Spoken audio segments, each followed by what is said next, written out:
নামাজের সাথে যুক্ত কি? সেজদা, তাই না? এখন আপনি যদি সেজদা করতে যান, সেজদারও তো দুইটা দিক, একটা ভেতরের কলবের সেজদা, একটা শারীরিক অষ্টাঙ্গের সেজদা, দৈহিক দেহের অষ্টাঙ্গ দিয়ে যে সেজদা করি এইটা এক সেজদা, আনুষ্ঠানিক সেজদা। আর আমার মন প্রাণ, আমার চিন্তা ভাবনা, চেতনা, বুদ্ধি, বিবেক, জ্ঞান সমস্ত কিছু দিয়ে রবকে সেজদা করা, সেটা হলো হাকিকি সেজদা। এখন আপনি যদি একটু খেয়াল করেন যে সেজদার বিষয়টা আমরা যদি ফলো করি, সেজদা শব্দের অর্থ কি আমরা কি মোটেও ভেবে দেখেছি? সারা জীবন মাথা খালি নতই করে গেলাম। সেজদা শব্দের অর্থ হলো আত্মসমর্পণ, মাথা নত করা না, আত্মসমর্পণ করার অপর নাম সেজদা। আত্মসমর্পণ, নিজেকে রবের কাছে সমর্পণ করার নাম সেজদা। নিজের ইচ্ছাকে আল্লাহর ইচ্ছার কাছে সম্পূর্ণরূপে উৎসর্গ করার অপর নাম সেজদা। নিজের ইচ্ছাকে রসুলের ইচ্ছার কাছে, সম্মুখ গুরুর ইচ্ছার কাছে সম্পূর্ণরূপে অর্পণ করে দেবার নাম সেজদা। এই সেজদা সবাই করতে চায়ও না, করতে পারেও না। আমাদের দেশে আমরা মুসলমান সমাজের অধিকাংশ মানুষ মাথা নত এবং অষ্টাঙ্গ নামানো নত করার সেজদাটা করি। এখন আমি এই সেজদা সম্পর্কে যদি আপনাদেরকে একটু বলি,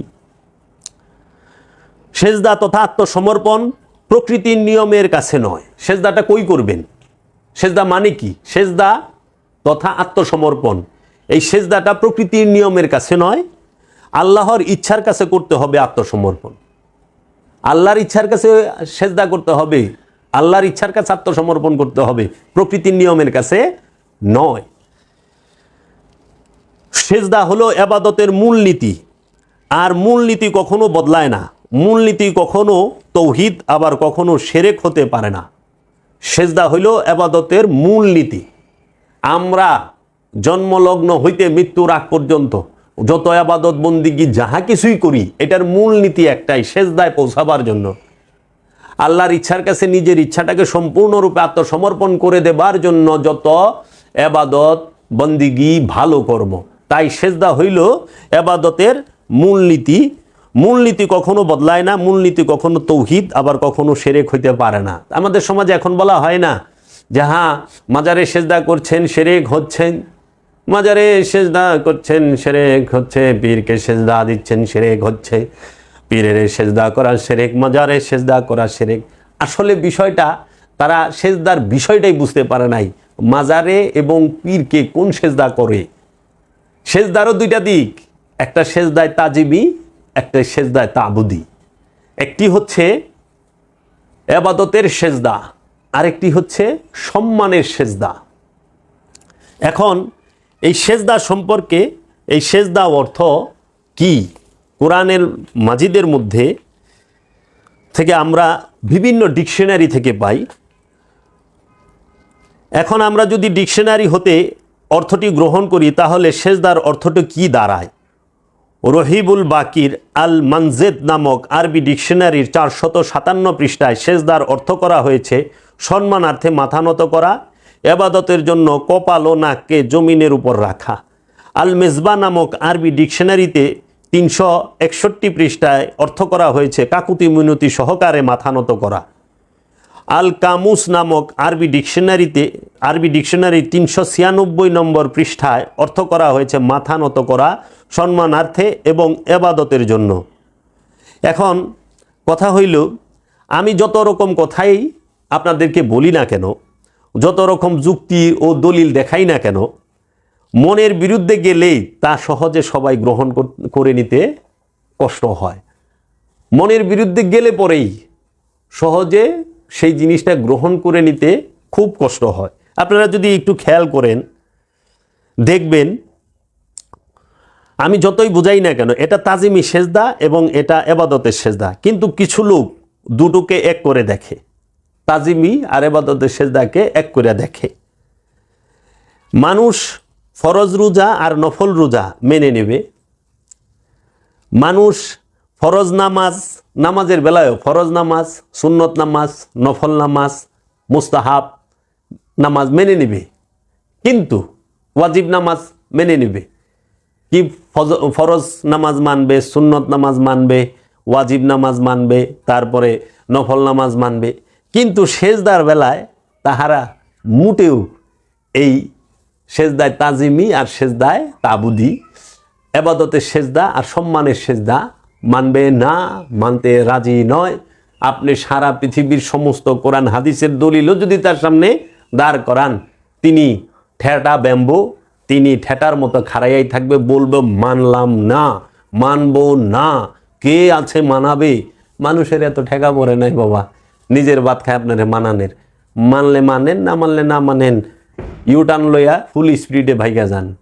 একজন আসছে, আমি অলি আল্লাহ মানবো না, তা আপনারে মানবার কইছে কি?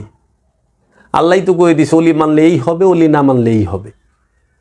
অলির কাছে গেলে তুমি এই পাবা, অলি ছাইরা দিলে তুমি এই। রসুলকে মানলে ইমানদার হবা, রসুলকে ছাইরা দিলে কাফের হইবা, মুশরিক হইবা, মুনাফেক হইবা, জালিম হইবা। তাই তো বলে থইছে। তো এর জন্য আমরা শত দলিল দিলেও এক ধরনের লোক আছে যে তারা মানতে চাইব না। তাই প্রথমে ইসলামের স্বরূপ বোঝা দরকার। সমস্ত সৃষ্টি আল্লাহর বিধানে পূর্ণ আত্মসমর্পণকারী। এখন সেজদার মধ্যে যে আমরা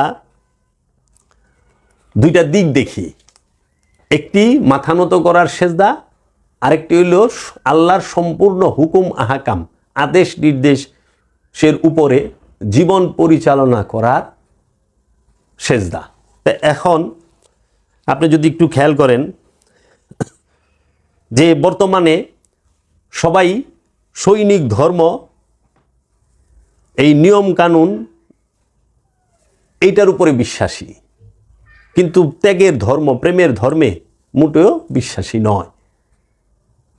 তো কাজেই স্বভাব প্রকৃতির দিক হইতে তাহার সর্বাঙ্গ মুসলমান, স্বভাব প্রকৃতির দিক হইতে তাহার সর্বাঙ্গ মুসলমান হইলেও মনটি তার মুসলমান নয়। এই মনকে মুসলমান বানাবার জন্যই বিশ্বের সমস্ত ধর্মবিধান আসিয়াছে। বিশ্বের সকল বিধান এসেছে এই মনকে মুসলমান করার জন্য। এর জন্য তাই আমার মুর্শিদ বাবা জাহাঙ্গীর বলেছেন, সকল ধর্মের একমাত্র মূল উপদেশই হইল তোমার আপন নফস হইতে খান্নাসরূপী শয়তানকে মুসলমান করো অথবা তাড়িয়ে দাও। সকল ধর্মের একমাত্র মূল উপদেশ। এই যে বিষয়গুলো কেউ মানতে চায়, কেউ মানতে চায় না। মানাটাও তকদির, না মানাটাও তকদির। এখন জোর কইরা মানান যাইব না। এই যে সেজদা অর্থ আত্মসমর্পণ করা রবের ইচ্ছার কাছে। এখন প্রশ্ন আসে, আমরা কি আসলেই সেজদা করি? নামের মুসলমানরা শুধু দেহের মাথা নত করার সেজদা করে, কিন্তু রবের ইচ্ছার কাছে নিজের ইচ্ছাকে নত করার সেজদা করেনি। অপরদিকে পৃথিবীর সভ্য জাতির মানুষেরা রবের অনেক হুকুম মানে এবং রবের ইচ্ছার কাছে তাদের ইচ্ছার সেজদা দিচ্ছে, কিন্তু তারা মাথা নত করার সেজদা দিচ্ছে না। দেখুন, আল্লাহ বলছেন যে আমার আদেশ নির্দেশ তোমরা মেনে চলো। এখন মাথা নত যে সেজদা করতে অষ্টাঙ্গ লাগে, হাত পা চোখ কান, এই যে অষ্টাঙ্গ আমরা ব্যবহার করি সেজদার সময়, এটা সবাই করতেছে দেখতেছি। যে একজন সুদখোর সেও সেজদা করতেছে, একজন হকদারের হক নষ্টকারী সেও মাথা নতর সেজদাটা মসজিদে, বাড়িতে, জায়নামাজে, পার্টিতে করতেছে, অথবা ক্ষেতের আইল কাইটা ক্ষেতের মধ্যেই সেজদা করে। তা আমি বোঝাতে চাচ্ছি কোনটা, কোন সেজদাটা আমাদের করতে হবে, কোন সেজদাটা আমরা করব। আমি আপনার বিরুদ্ধে নই। আমি কোরআনুল মাজিদ গবেষণা করে আমি কোরআন মাজিদ থেকে যে বিষয়টি বুঝতে পেরেছি, যে আনুষ্ঠানিকতার ভিতরে যে আমরা আবদ্ধ, আমরা অনুষ্ঠানকে যে মূল মনে করতেছি, এই অনুষ্ঠানকে মূল মনে করেই তো আমরা বড় ভুল করতেছি। এই অনুষ্ঠানকে মূল মনে করেই আজকে যে বড় ভুল করতেছি, এই বড় ভুলের কারণে আজকে আমাদের স্বভাব চরিত্র, আমাদের নৈতিকতা, আমাদের আদর্শ, আমাদের পারিবারিক, সামাজিক, রাষ্ট্রীয় জীবনে আমরা কোথাও শান্তি, শৃঙ্খলা এবং সভ্য এবং সৎ আচরণ করতে পারতেছি না। আমরা শুধু মুখেই, বেশিরভাগ মানুষ মুখেই আল্লাহর বাণীগুলো আওড়াইতেছে। আমরা দেখতেছি মসজিদের ভিতরে আল্লাহর বাণী পাঠ করে, কোরআন পাঠ করে, হাদিস বলে নামাজ আদায় করে মসজিদের ভিতরে মারামারি হচ্ছে, মসজিদের ভিতরে জুতা ফেঁকাফেঁকি হচ্ছে। একজন আলেম আরেকজন আলেমকে তারা তাদের স্থানে আসতে দিবে না, দেশে আসতে দিবে না। আমরা দেখতেছি তাবলিগ জামাতের এক গ্রুপ আরেক গ্রুপকে আসতে দেবে না, আসলে রক্তের বন্যা হবে। কেন? আমরা না নামাজি, আমরা না সেজদাকারী, আমরা না আলেম, আমাদের আচরণ এইরকম হবে কেন? এটা তো আগ্রাসী ভাব, এটা হইতে পারে না। তো কাজেই এই সেজদার যে মূল বিষয়টা, এটা সম্পূর্ণ বুঝতেই পারে নাই। দেখুন, সুদখোর সে মাথার সেজদা দিতে পারে, দৈহিক সেজদা সে দিতে পারে। একজন আত্মসাৎকারী, একজন অন্যের হক নষ্টকারী, সেও মাথার সেজদা, দৈহিক সেজদা দিতে পারে, মাথা নত করার সেজদা। একজন জুলুমকার, জালিম, যাহারা রাতের আধারে মানুষের মাল সম্পদ ধ্বংস করে, মানুষকে হত্যা করার পরিকল্পনা করে। 29শে সেপ্টেম্বর আমাকে যারা হত্যা করতে এসেছিলেন তারা সবাই নামাজ পড়েই এসেছিলেন, অধিকাংশ, সবাই না, বেশিরভাগ। কতটিতে আইসে ওরা বছরে নামাজ পড়ে কিনা সন্দেহ। ইসলামের জ্ঞান এমন একজনে দিতে আসছে যিনি গাজার ব্যবসা করেন, উনি আসছে বুঝাইতে সলাৎ সম্পর্কে। আরে সারাটা জীবনই তো ওই কোরআন হাদিস গবেষণা করা ব্যয় হচ্ছে। এবং যদি আমি কোরআন হাদিস গবেষণা নাই করতাম তাহলে আমি কিভাবে বুঝলাম সলাতও যে দুই প্রকার, একটি ওয়াক্তি, একটি দাইমি। সিয়ামও যে দুই প্রকার, একটি আত্মসংযম, আর একটি হচ্ছে আনুষ্ঠানিক রূপক, যে খাদ্য পানি থেকে বিরত থাকা, দেহ সংযমের রোজা। তো সিয়ামে তো দুইটা দিক, প্রত্যেকটা জিনিসের দুইটা দিক।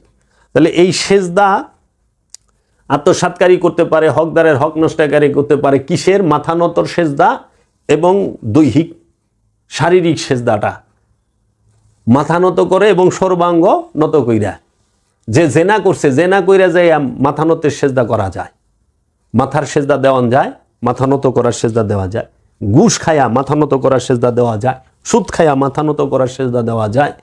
এবং অন্যের হক মাইরা, অন্যের সম্পদ আত্মসাৎ কইরা, ভাই বোনের হক মাইরা, ভাইস্তা ভাস্তির ভাগ্নির হক মাইরা, পাড়া প্রতিবাসী আত্মীয় স্বজনের হক মাইরা সেজদা দেওয়া যায়। পেনশনের টাকা মাইরা দিয়ে সেজদা দেওয়া যায়। মানুষকে ওজনে কম দিয়া, বাজারে যাইবেন ওজনে কম দিব, আর নইলে পরে পচা মাল ধরায় দিব, আর না হইলে পরে আপনার মালের যে রেট তার থেকে অনেক বেশি রেখা আপনারে ঠকায়া দিব, কিন্তু সে মাথা নতর সেজদা করব। এটি একটাও সেজদা হয় না, এটি লোক দেখানো হয়। তাই একটা ঘটনা বলতে হয়। একদিন এক ফলের দোকানদারের কাছে গেছি, তো যায় যখন দাঁড়াইছি, ফলের দোকানদার বলল আসসালামু আলাইকুম আমাকে। তা আমিও বললাম ওয়ালাইকুম আসসালাম। মানে কি দাঁড়াইলো? আসসালামু আলাইকুম, আপনার উপর আল্লাহ শান্তি বর্ষিত হোক। আমিও বললাম ওয়ালাইকুম আসসালাম, আপনার উপর আল্লাহ শান্তি বর্ষিত হোক। এই পিস, শান্তি, আমরা একে অপরকে বিলি করলাম। ফলের দোকানদার এইটা আমাকে বুঝাইলো যে আপনি আমার কাছে আসছেন, আপনি কিন্তু আমার কাছে নিরাপদ। আমিও বুঝাইলাম যে হ্যাঁ ভাই, আপনিও আমার কাছে নিরাপদ। তখন জিজ্ঞেস করলাম, ভাই আপেল কত করে? বললো যে 250 টাকা কেজি। ঠিক আছে, আপনি আমার 1 কেজি আপেল দেন। 1 কেজি আপেল বলছি আপনি দেখা দেন। উনি কি করলেন, প্রথমেই আমারে এমন একটা ঠোঙ্গা ধরাই দিছে, এই ঠোঙ্গার পিছনে দুম্বার মতো, মানে খুব ওজন, 80 গ্রামের উপরে ঠোঙ্গাটাই কাগজের। তারপরে যে আপেলগুলো দিছে, 1 কেজি আপেলের মধ্যে 6টা আপেল পচা। আমারে তো দিছে সুন্দর করে প্যাকেট করে, আমিও টাকা দিছি, নিয়ে গেলাম। এই যে প্রথমে কইলো আপনি আমার কাছে নিরাপদ, আপনার উপরে শান্তি বর্ষিত, এই লোক কি, আমি কি তার কাছে নিরাপদ হইছি? না। শান্তি পাইছি? মোটেও না। কারণ সে আমারে শান্তি দিব কইয়া ধোকা দিয়া দিছে। কইছে মুখে আসসালামু আলাইকুম, অন্তর থেকে কইছে আজকে পাইছি মক্কেল, 6টা আপেল পচা ঢুকাই দিয়া দিছে। যে এই যে বিষয়গুলো অনেকেই বাজারে গেলে এইটার মুখোমুখি হয়। চাউলের ক্ষেত্রে বলেন, ডাউলের ক্ষেত্রে বলেন, মাছের ক্ষেত্রে বলেন, সবজির ক্ষেত্রে বলেন, ওজনে কম দিবে এবং পচা জিনিসটা ধরাই দেওয়ার শতভাগ চেষ্টা তাদের থাকে। 1 নাম্বার দাম নেয়, 2 নাম্বার জিনিস দেয়। আমার কাছে কথা হলো 2 নাম্বার দাম নেবেন, 2 নাম্বার জিনিস দিবেন, 1 নাম্বার দাম নেবেন, 1 নাম্বার জিনিস দিবেন। কিন্তু সেই লোক মাশাআল্লাহ এই দাড়ি টুপি মুশের মতো পান চাবাইবার লইছে, এইরকম সাংঘাতিক বিষয়। এই যে এই সমস্ত লোকের থেকে আমরা, উনি যে সলাৎ করতেছে, উনি যে সিয়াম করতেছে, এতে কি ফায়দা হচ্ছে? এর জন্য সেজদা করতে হবে কিসের? জ্ঞানের। রসুলের কদমে আমার মাথায় যে জ্ঞান আছে সেই জ্ঞানটাকে উৎসর্গ করতে হবে। রবের ইচ্ছার কাছে আমার জ্ঞানটাকে উৎসর্গ করতে হবে। কি? রব চায় যে আল্লাহ রাব্বুল আলামিন আমাকে যে জ্ঞান দান করেছে, এই জ্ঞানটা যেন আমি মানুষের মধ্যে বিতরণ করি, বিলি করি। আচ্ছা, আল্লাহ রাব্বুল আলামিনের উপরে সেজদা, আল্লাহ বলছে মিথ্যা বইল না, মিথ্যা বলা মহাপাপ, মিথ্যা বইল না, আমি কাহারোর সাথে মিথ্যা বলবো না। এইটাই হইল আল্লাহর ইচ্ছার কাছে নিজের কলবের এবং প্রাণের সেজদা। অন্যের হক মাইরা খাইতে নিষেধ করছে আল্লাহ। সারা কোরআনে 274 বার নিষেধ করা হয়েছে, তোমরা অন্যের হক মাইরা খায়ও না, তোমরা ওজনে কম দিও না, তোমরা নারীদের সম্পদ মাইরা খায়ও না, আত্মীয় স্বজনের সম্পদ মাইরা খায়ও না, এতিমের হক মাইরা খায়ও না, তোমরা সুদ খায়ও না, তোমরা ঘুষ খায়ও না, তোমরা অত্যাচার জুলুম কইরো না, তোমরা ব্যভিচার কইরো না, তোমরা জিনা কইরো না। এইভাবে 274 বার বলা হয়েছে। সেইগুলো সব করে আবার সেজদাও করি। আসলে কি সেজদা হয়েছে? কখনোই না। আমরা আনুষ্ঠানিকতা পালন করেছি। এই আনুষ্ঠানিকতা পালন করেছি, এর জন্যই আমাদের স্বভাবের চরিত্রের পরিবর্তন নাই। উগ্রতা আমাদের বেশি, এই সমাজের মধ্যে উগ্রতা বিষ ছড়ায় গেছে, ধর্মান্ধতা, ধর্মীয় জ্ঞান কম, অনুভূতি বেশি।